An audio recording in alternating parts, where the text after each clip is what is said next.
Morning, guys. Hey, listen.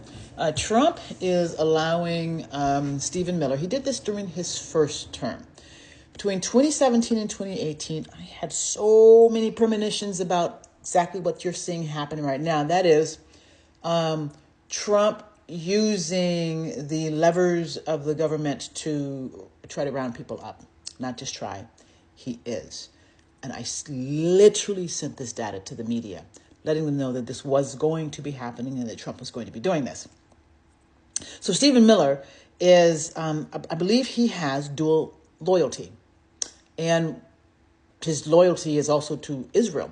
And one of the ways that his loyalty to Israel shows up is that he's trying to replicate the way that the Israeli military, police force, what have you, treat Palestinians.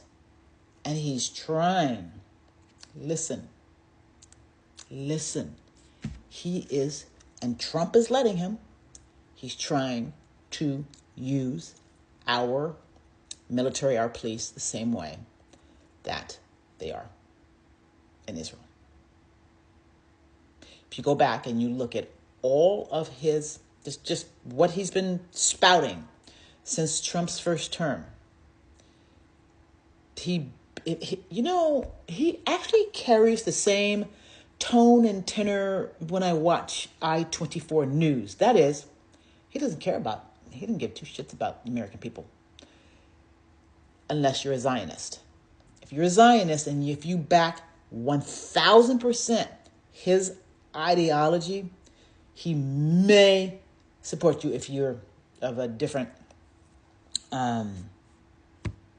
I don't know if you're black or if you're an immigrant, in which case they'll be using you. So during Trump's first term, I had so many premonitions of people being rounded up. I sent to the media data of forecasts where I had premonitions of very specific people being rounded up. Who? Folks on the far left. Folks who support Bernie Sanders. Folks who support AOC. Those were the people who were being rounded up in the premonitions that I was having between 2017 and 2020, Trump's first term. This was always planned. Miller was always going to do this. He was always going to try to use the government against immigration. Please take a look at Stephen Miller and what he's doing, because before Trump even got in office, I was saying that there was a force moving across the globe, if you will. First in the Middle East. And in the Middle East, what was happening? This force was being used to separate the Muslim people from the apparatus that protected them. And I've said that same force is doing the same thing to us. We know who and what that force is. And the question at this point, as we continue to wake up every day in a world where we know Zionists are trying to take over, the first thing they're going to try to take over is, and that they are trying to take over, is the narrative. They're trying to dominate the narrative. Now listen, if you were born after 1896, you were born into a pretend world. A world where a group of folks who consider themselves chosen made a decision to radically alter our trajectory. And they made that decision, and this is key, only for themselves.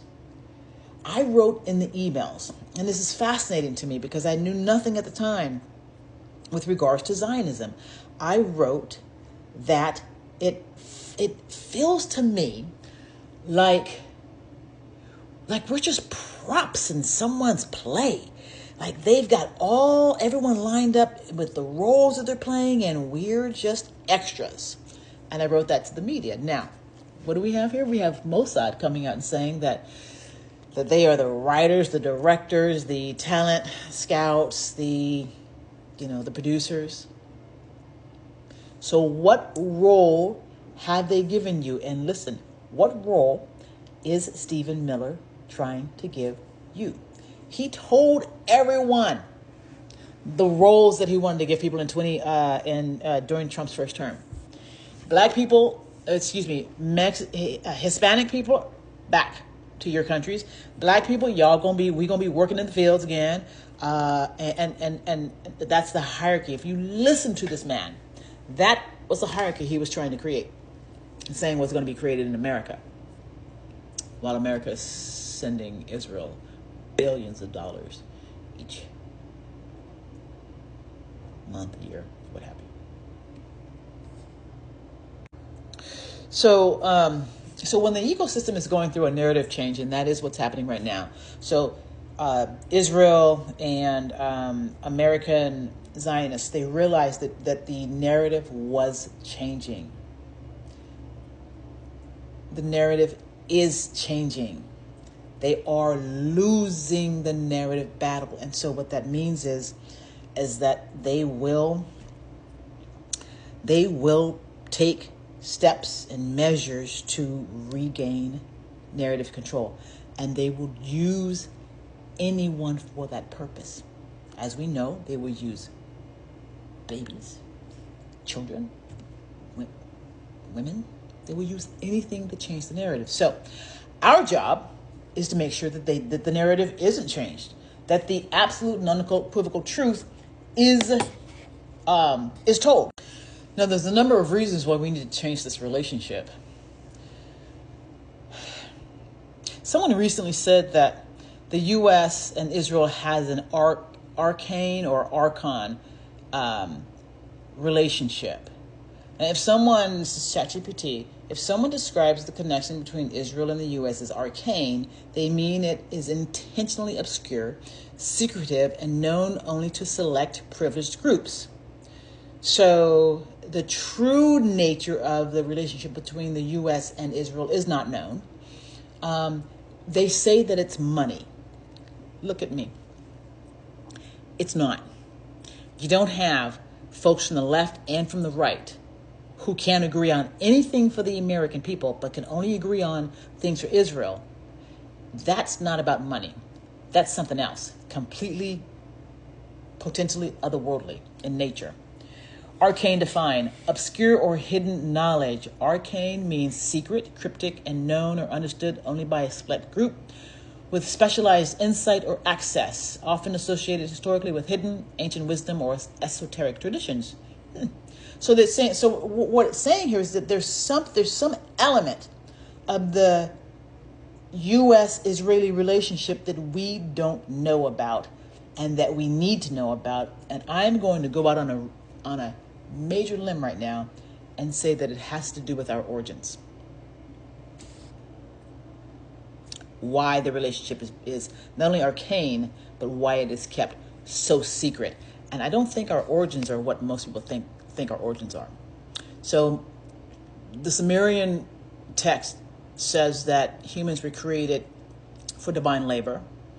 And Stephen Miller says that humans were created for slavery, basically is what it comes down to.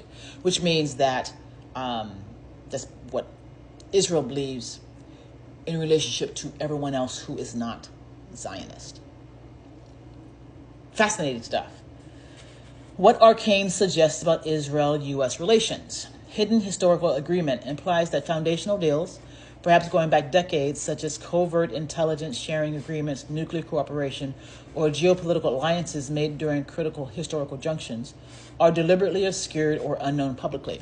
The one about nuclear cooperation, is there nuclear cooperation? We know that Israel stole nuclear material and that they do have an advanced nuclear program.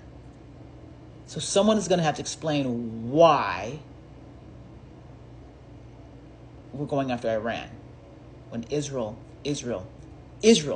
has nuclear weapons. You want to know what's fascinating about the 2020 protests. I was watching citizen reporters, their live feeds, and the number of trolls that were on in the comments on social media, I dubbed them social media rioters. But the point here is that what I saw, what I witnessed were young white citizens, groups of them, running around trying to start fights with cops while also yelling Black Lives Matter. They didn't mean it. They were there for one reason, to start trouble. So what? So that Trump can call in the military. So we've seen this before. And there will be lawsuits. Lots of them, probably. I already wrote, Trump told him, Stephen Miller is going to get him impeached by listening to him going after American citizens like this when it's not necessary. And we already saw it in 2020. I've got footage.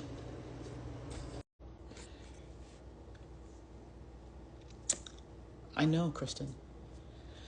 I know. I've been warning about this for really since the year 2000.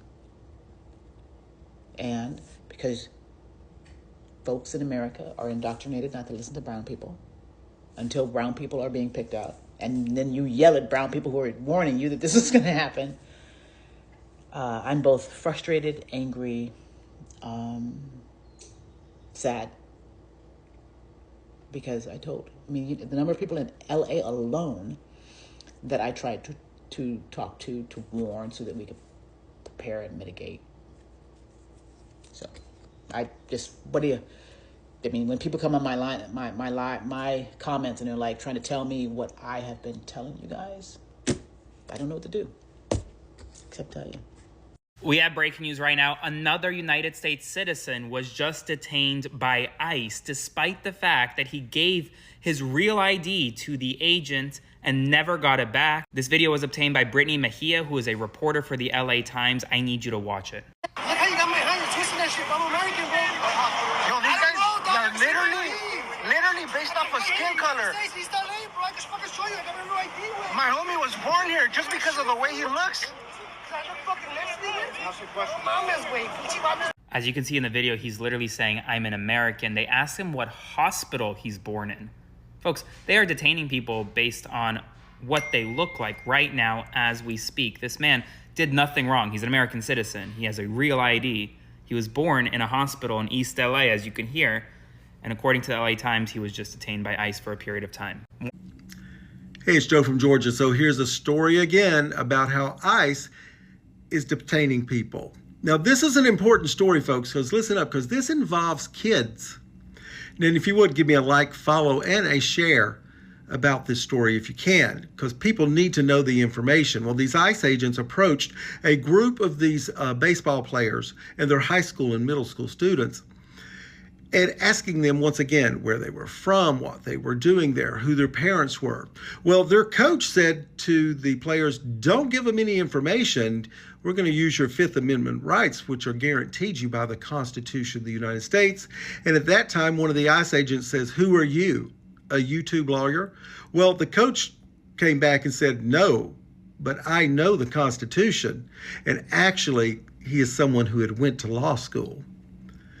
So the only reason that they approached these individuals is because they were not white. So physical appearance is now one of the things that ICE is using to detain people. No facts or anything, whether they are legal, illegal, or whatever. They're just looking for people of color because I guess they think it's an easy target. Now, once again, these are all U.S. citizens, these young men. But of course, you got to think, they were terrified that they were going to maybe get apprehended by ICE. Now, folks, we can't continue to do this kind of stuff. ICE needs a list of people they're arresting. Don't just grab people off the streets. But this is what's happening across the country. Let's be very clear. What would Los Angeles look like without illegal aliens? You would be able to see a doctor in the emergency room right away, no wait time, no problem. Your kids would go to a public school that had more money than they know what to do with. Classrooms would be half the size. Students who had special needs would get all the attention that they needed. There would be no violent transnational gangs. There would be no cartels. There would be no Mexican mafia. There would be no Sureños. There would be no MS-13. There would be no TDA. You would be living in a city that would be safe, that would be clean. There would be no fentanyl. There would be no drug dens. That could be the future Los Angeles could have, but all these Day one. all these criminal migrants that have been flooded in the country are going to be the first to get thrown out of here. I mean, you've seen case after case, these heartbreaking tragedies. Those ones are going to get found and deported first. And look at this Venezuelan gang. You have a Venezuelan gang that is taking over entire apartment buildings in Aurora, Colorado, and that's responsible, by the way, for some of the most heinous crimes that have happened all over the United States. The crime rate in Venezuela is down, I believe, a little bit over 60% over the last several years. Are you trusting the official figures from the Venezuelan dictatorship? Let's put it this way. If you're a dictator of a poor country with a high crime rate, wouldn't you send your criminals to our open border? That wasn't my question. Are you But trusting the my- figures of Those the are Maduro dictatorships? numbers. Those are Maduro Okay. numbers. Believing Maduro numbers. I am believing that it is in the interest of a criminal dictator to let his criminals out of their jails and come to our Do country. you have numbers, real numbers, not I have dictatorship numbers. numbers? The Venezuelan gangs that have, you've seen the CCTV footage. I have a question. Who do you think? Answer me My this. family is from Venezuela. I know very well the situation of Caracas and many other Right, cities. and tell me, who were the people with the high-powered rifles in the hallway of that apartment building? Who were they? They were gangsters from Venezuela. Right. No American community. But I was asking to you about figures, numbers, What I'm saying facts. to you is the facts are the dead bodies. The facts are You said that Caracas has the facts are- lowest crime the rate facts than the are- USA. the facts are the mutilated bodies. The facts are the people in the morgues that are dead. I was asking you about Caracas and the numbers in Caracas. Are you trusting the numbers of the dictatorship I to, am to state what trusting you're the fact that Kamala Harris is Why are you letting yelling? illegal immigrants into this country who are raping and murdering children. I had been very Do you respectful. know- Why are do you yelling? Do you know who Jocelyn Ungary is? Do you know who she is? Do you know how Tell me many who she is. people Who is she? experiencing Who is violence she? in Caracas? Who is she? Who is Laken Riley? Why are Who you is yelling she? again? Because I'm yelling because children are being raped and murdered. I was just by asking for illegal figures, immigrants. and you have not Children replied are to me being about raped those and figures. murdered. Do you know who Kayla Do Hamilton you is? trust the numbers of Do you know Nicolas her story? Maduro? I'm asking I again. trust a ruthless dictator will empty his prisons and send their criminals to our country. So you trust his numbers? The most dangerous gang in Venezuela is You now trust occupying Nicolas apartment Maduro? buildings. I trust that he does not want his criminals to be. So you believe in his numbers? I believe he's sending his criminals to our country. And do Do you you think not- that the crime rate in Do you not Venezuela be- have wait, Do decreased? you not believe the law enforcement reports of Venezuelan gangs in this country? I was asking for Are the Venezuelan gangs- government are figures, Venezuelan not gangs the in this figures country here. Or not? Are Venezuelan gangs in this country or not? Yes or no? What Yes or are no? the Yes or figures no? that you Yes or say no? to say Yes that or no? in Caracas Yes or the no? number is Are lower than in the Venezuelan gangs- USA? Are Venezuelan gangs in this country or not? So you don't have numbers. Are Venezuela? You know who has numbers?